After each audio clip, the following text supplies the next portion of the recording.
दोस्तों, जिस भी घर में या घर की छत पर कबूतर अंडे देता है वह लोग हो जाए सावधान, क्योंकि साक्षात परमात्मा आपको देना चाहते हैं ये 3 संकेत। लेकिन यदि आपने समय रहते इन संकेतों को नहीं समझा तो आपको बाद में बहुत पछताना पड़ सकता है। दोस्तों, क्या आपने कभी सोचा है कि जिस घर में कबूतर आकर अंडे दे देता है वो घर कोई साधारण घर नहीं होता।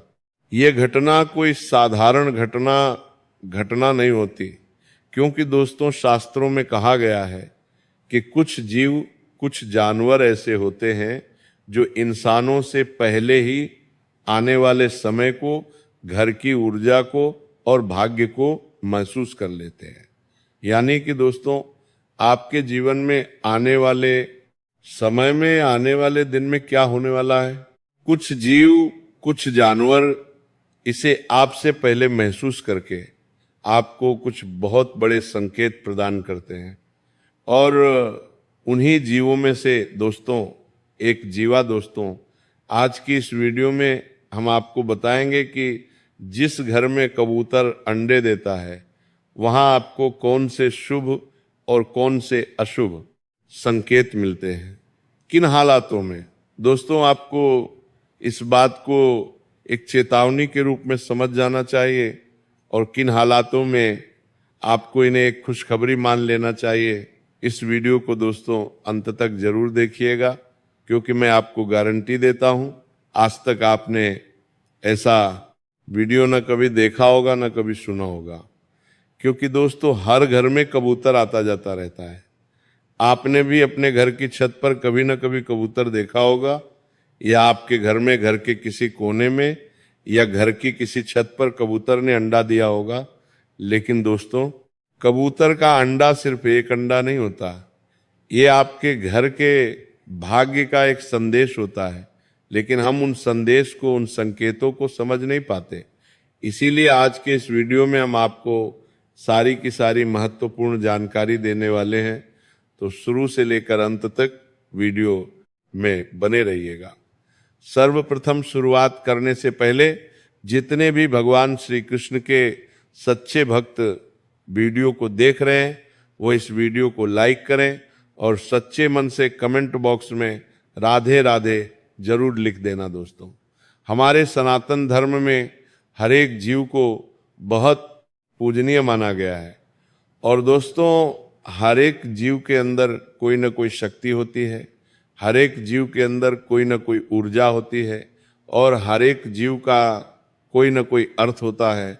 चाहे वह छोटी छोटी चींटियों से लेकर बड़े बड़े हाथी तक क्यों ना हो, एक मछली से लेकर गरुड़ तक क्यों ना हो, हर एक जीव के अंदर किसी ना किसी शक्ति का प्रतीक हमारे सनातन धर्म में बताया गया ही। ऐसे ही दोस्तों, कबूतर को शास्त्रों में शांति का दूध, प्रेम का प्रतीक और अदृश्य शक्तियों का संवाहक माना गया है। आपने सुना होगा पुराने समय में राजा महाराजा कबूतरों से ही संदेश भेजा करते थे, क्योंकि ऋषि मुनि मानते थे कि कबूतर केवल उन्हीं स्थानों पर रुकता है जहां वातावरण शांत होता है, सुरक्षित होता है, जहां वातावरण में ऊर्जा बहुत शुद्ध होती है। इसीलिए जब कोई कबूतर किसी घर को चुनकर वहां घोंसला बनाता है और वहां पर यदि वो अंडे दे देता है तो ये कोई साधारण घटना नहीं होती। लेकिन आज के दौर में दोस्तों, लोग कबूतरों का आना बहुत अशुभ मानते हैं। आपने भी अपने घर के आसपास कई सारी जगहों पर देखा होगा कि कुछ लोग तो कबूतरों के लिए घर पर दाना डालते हैं, ज्वार, मक्की, चावल आदि चीजें डालते हैं, ताकि न सिर्फ कबूतर बल्कि अन्य पशु पक्षी उनके घर की छत पर आए, अपना पेट भरे। लेकिन कुछ लोग दोस्तों इसे बहुत अशुभ मानते हैं। कुछ लोगों का कहना है कि कबूतर दरिद्रता का संकेत होता है। कबूतर यदि आपके घर पर या घर की छत पर आ रहा है तो वह आपके जीवन में दुख, दरिद्रता और परेशानियां लेकर आएगा। कुछ लोग कहते हैं कबूतर घर की छतों पर आते हैं तो बहुत ज्यादा गंदा कर जाते हैं, लेकिन कुछ लोग इसे बहुत पूजनीय मानते हैं। और दोस्तों, में यदि कबूतर आपके घर पर आ रहा है तो ये कोई साधारण घटना नहीं है। ग्रंथों में लिखा गया है कि जहां भी कोई जीव अपने बच्चों को जन्म देने का स्थान चुनता है वह भूमि अवश्य ही कोई दिव्य भूमि होती है। जी हाँ दोस्तों, देखिए जो पशु पक्षी होते हैं वह तो पूरे आसमान में भ्रमण करते हैं, पूरी दुनिया के किसी भी कोने में वो अपना घोंसला बना सकते हैं, कहीं पर भी वो अंडे दे सकते हैं, लेकिन वो एक बहुत ही सुरक्षित जगह ढूंढते हैं, एक ऐसे दिव्य जगह ढूंढते हैं जहां उन्हें सुरक्षित महसूस हो, जहां उन्हें एक दिव्य शक्ति महसूस हो, एक अच्छी ऊर्जा महसूस हो। देखिए हम तो मनुष्य हैं, हम केवल वही समय समझ सकते हैं जो आज वर्तमान में हमारे साथ हो रहा है। हम ना केवल हमारे बीते कल को सुधार सकते हैं और ना हम अपने आने वाले कल को जान सकते हैं, समझ सकते हैं, लेकिन जो पशु पक्षी होते हैं इनके अंदर भगवान ने एक बहुत ही दिव्य शक्ति प्रदान करी होती है। दोस्तों आपने सुना होगा कि बच्चे भगवान का रूप होते हैं, यानी कि बच्चों के अंदर साक्षात परमात्मा का वास होता है। इसी प्रकार से आपने एक और बात सुनी होगी कि गौ माता के अंदर 33 कोटि देवी देवताओं का वास होता है। इसीलिए सभी जीव जंतुओं में गौ माता सबसे ज्यादा पूजनीय रहती है। क्यों? क्योंकि गौ माता एक ऐसा जानवर है जिसके अंदर साक्षात ईश्वर का वास होता है, और इसीलिए हम गौ माता को माँ के समान मानते हैं। उन्हें हम केवल एक जानवर नहीं मानते, हम उनकी सेवा करते हैं, सुबह शाम उन्हें रोटी देते हैं। क्यों? क्योंकि वो पूजनीय है। गौ माता हमारे आने वाले भाग्य को सुधार सकती है, आपकी फूटी किस्मत को सुधार सकती है।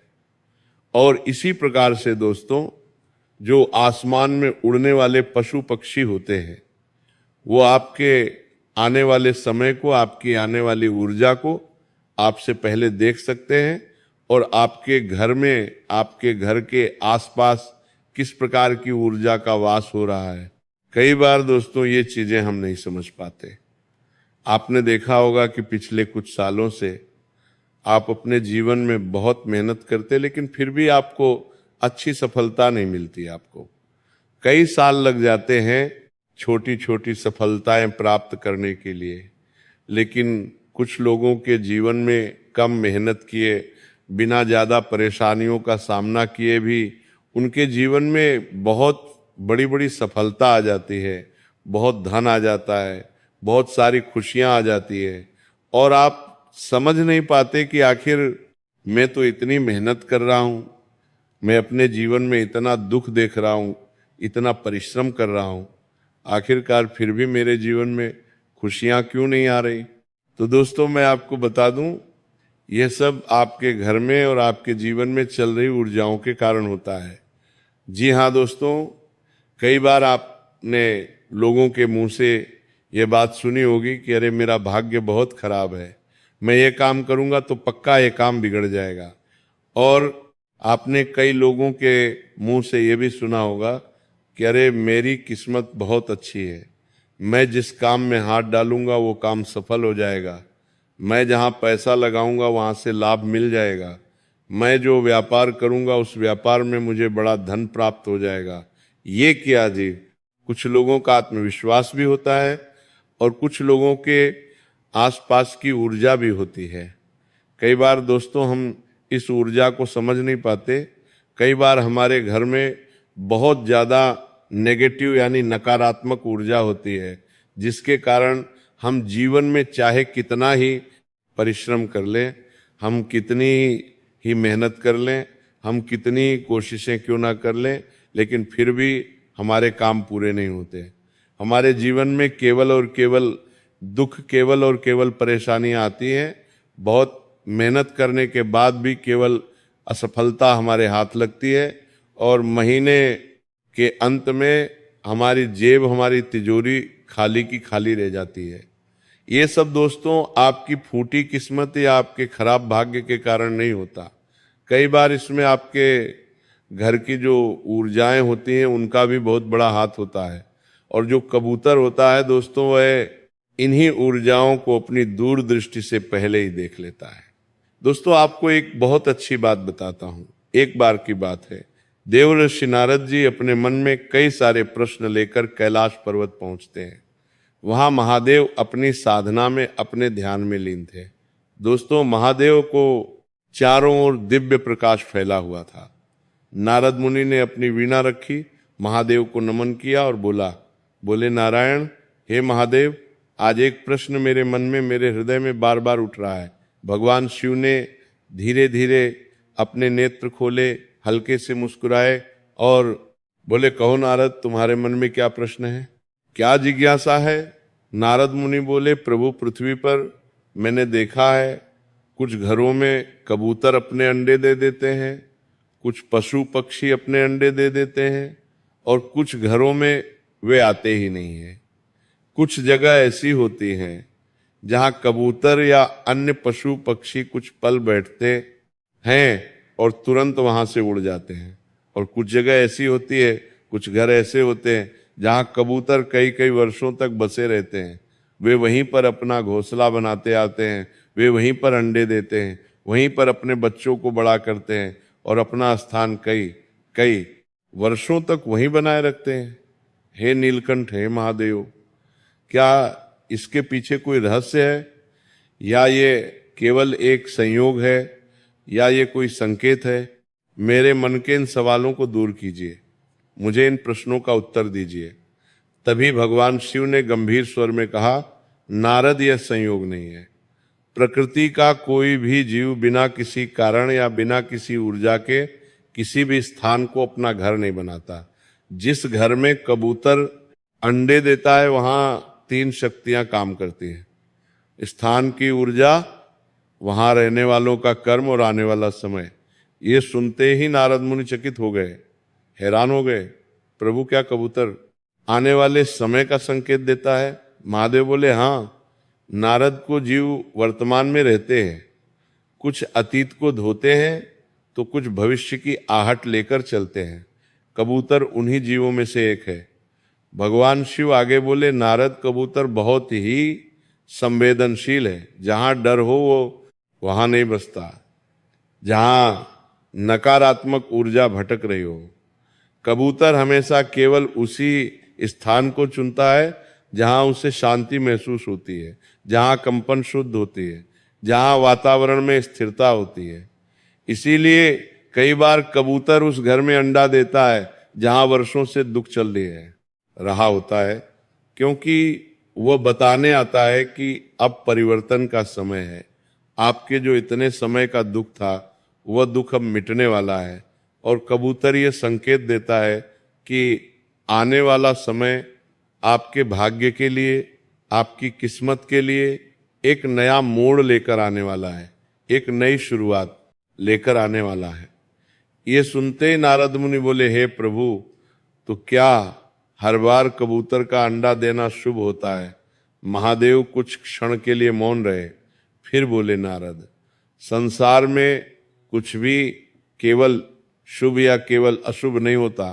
संकेत इस बात पर निर्भर करता है कि वो कहाँ अंडा दे रहा है, कैसे अंडा दे रहा है, उस घर की स्थिति क्या है। कभी वही घटना वरदान बन जाती है, तो कभी वही घटनाएं एक चेतावनी का रूप बन जाती हैं।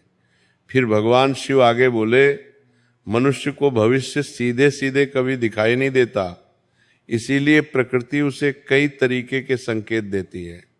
कई बार ये संकेत पक्षियों के माध्यम से होता है, कई बार ये जानवरों के माध्यम से होता है, तो कई बार अचानक जीवन में होने वाली घटनाओं के माध्यम से होता है।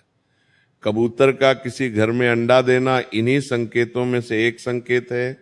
ये संकेत बताता है कि घर की ऊर्जा किस दिशा में जा रही है, घर की शक्ति किस प्रकार की है, घर में सकारात्मक शक्ति है या नकारात्मक शक्ति है।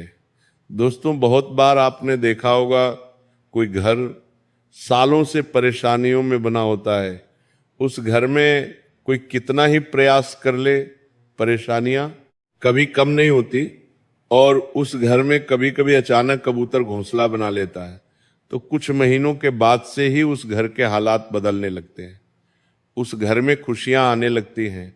न सिर्फ उस घर में पैसा टिकता है, बल्कि उस घर से जुड़ी सारी समस्याएं पूरी तरीके से समाप्त हो जाती है। और कई बार आपने कहीं कहीं ये भी देखा होगा कि घर में कबूतर बहुत बढ़ जाए तो गंदगी होती है, घर में कलेश बढ़ जाता है, पैसा टिकता नहीं है। दोनों स्थितियों के अर्थ अलग अलग होते हैं और यही रहस्य नारद मुनि जानना चाहते थे। और जब उन्होंने ये प्रश्न भगवान शिव से किया तो महादेव बोले, नारद मनुष्य अक्सर संकेतों को समझने के उनकी जगह डर जाता है, अंधविश्वास में चले जाता है, पर जो संकेत को समझ लेता है वह आने वाले संकट से भी बच सकता है और आने वाले अपने भाग्य, अपने सौभाग्य को भी बढ़ा सकता है। नारद मुनि बोले, हे महादेव, कृपया मुझे विस्तार में समझाइए, विस्तार से बताइए, कबूतर कब अंडा देता है तो शुभ होता है और कब अंडा देता है तो उसे चेतावनी समझना चाहिए। तब महादेव बोले, नारद मेरी बात ध्यान से सुनो, अब मैं तुम्हें वही बात बताने जा रहा हूं जो बात हर घर के व्यक्ति को जानना चाहिए। कबूतर का किसी घर में अंडा देना सिर्फ एक प्राकृतिक घटना नहीं है, ये उस घर के भूत, वर्तमान और भविष्य से जुड़े संकेत होते हैं। पर ये संकेत हर घर के लिए एक जैसे नहीं होते, क्योंकि संकेत को शुभ या अशुभ बनाता है उस घर का वातावरण, कर्म और दिशा। नारद मुनि हाथ जोड़कर बैठ गए और बोले, हे प्रभु, कृपया करके स्पष्ट कीजिए। तब महादेव बोले, नारद, जब कबूतर किसी घर में शांति से घोंसला बनाता है, डरता नहीं है और बिना किसी बाधा के, बिना किसी डर के अंडा देता है, तो समझ लेना कि वहां शुभ शक्तियों का प्रतीक है। क्योंकि कबूतर बहुत ही संवेदनशील होता है, वो वहां नहीं टिकता जहां भारी नकारात्मकता होती है। अगर वो आपके घर में अंडा दे रहा है तो इसका पहला संकेत है आपकी घर की ऊर्जा शुद्ध हो रही है। ऐसे घरों में धीरे धीरे मन की बेचैनी कम होगी, बिना कारण होने वाले झगड़े कम होते हैं, नींद बेहतर आती है और माँ लक्ष्मी की कृपा सदैव ऐसे घर पर बनी रहती है। फिर महादेव बोलते हैं, नारद, कई बार कबूतर उन घरों में अंडा देता है जहां लोग लंबे समय से संघर्ष कर रहे होते हैं। ये संकेत होता है अब पुराने कर्म समाप्त हो रहे हैं और नए अवसर जन्म लेने वाले हैं। जैसे कबूतर का अंडा एक नई जिंदगी का प्रतीक है, वैसे ही ये संकेत होता है नई शुरुआत के, नए सौभाग्य के, नए रास्ते खुलने के। कबूतर शांति का प्रतीक है। जिस घर में वह निडर होकर अपने बच्चों को जन्म देता है, वहां आने वाले समय में सुख, शांति और समृद्धि का वास होता है। फिर महादेव बोले, नारद, प्राचीन काल में कबूतर के अंडे को वंश वृद्धि का प्रतीक माना गया है। कई शास्त्रीय मान्यताओं में कहा गया है कि जिस भी घर में कबूतर अंडा दे दे, महासंतान पक्ष से कोई शुभ समाचार मिल सकता है। किसी को संतान का सुख, किसी को परिवार की खुशी, तो किसी को बच्चों की उन्नति का समाचार मिल सकता है। यह सुनते ही नारद बोले, प्रभु, आपने शुभ संकेतों के बारे में तो बता दिया, अब जरा चेतावनी के बारे में भी बता दीजिए महादेव। ये सुनते ही उनका स्वर गंभीर हो गया और महादेव बोले, नारद, ध्यान से सुनो। अगर कबूतर जरूरत से ज्यादा बढ़ जाए, घर गंदा हो जाए, लोग परेशान रहने लगे, तो वही घटना चेतावनी बन जाती है। जब घर में कबूतर अधिक होने लगे, लगातार शोर मचाए, गंदगी बढ़ जाए, तो ये संकेत हो सकता है कि घर में तनाव धीरे धीरे बढ़ रहा है, लोग अंदर ही अंदर से टूट रहे हैं और नकारात्मक शक्तियां आपके घर पर हावी होने लगी हैं। प्रकृति आपको पहले से ही यह संकेत प्रदान करती है। कई बार कबूतर घर के अंदर ही अंदर हर जगह बसेरा बना लेते हैं। फिर आप देखोगे कि पैसा आता तो है पर टिकता नहीं है, अचानक खर्च बढ़ जाता है, कर्ज की स्थिति बनने लगती है और घर में कोई ना कोई बीमार रहने लगता है। जिस भी घर में जीव जंतु जरूरत से ज्यादा बढ़ जाए, वहां का संतुलन बिगड़ने लगता है। ये सुनने के बाद नारद मुनि ने पूछा, हे प्रभु, असली शिक्षा क्या है? महादेव मुस्कुराए और बोले, नारद, कबूतर का अंडा तुम्हें ये नहीं बताता कि तुम्हारे साथ क्या होगा, वो ये बताता है कि तुम अभी किस दिशा में जा रहे हो, तुम्हारे घर की ऊर्जा कैसी है। अगर घर में शांति है तो ये वरदान बन जाता है, और अगर घर में अव्यवस्था है तो ये चेतावनी बन जाता है। संकेतों को पूजा मत बनाओ और संकेत से डरो भी मत। संकेत को समझो, घर साफ रखो, मन साफ रखो, अपने कर्म साफ रखो, तो हर संकेत तुम्हारे लिए शुभ बन जाएगा। दोस्तों, कबूतर का अंडा देना आपको केवल एक आईना दिखाता है, आपके घर की ऊर्जा दिखाता है। अगर आपके घर में भी कबूतर ने अंडा दिया है तो डरिए मत, ध्यान दीजिए, देखिए क्या आपके घर में शांति बढ़ रही है या अशांति बढ़ रही है, घर में साफ सफाई है या गंदगी है, घर में प्रेम बढ़ रहा है या घर में लड़ाई झगड़े बढ़ रहे हैं। क्योंकि प्रकृति पहले से ही आपको ये सारे संकेत दे देती है, और अगर आप समय रहते इन संकेतों को समझ जाएं तो आप अपने आने वाले समय को, अपने आने वाले भविष्य को भी सुधार सकते हो।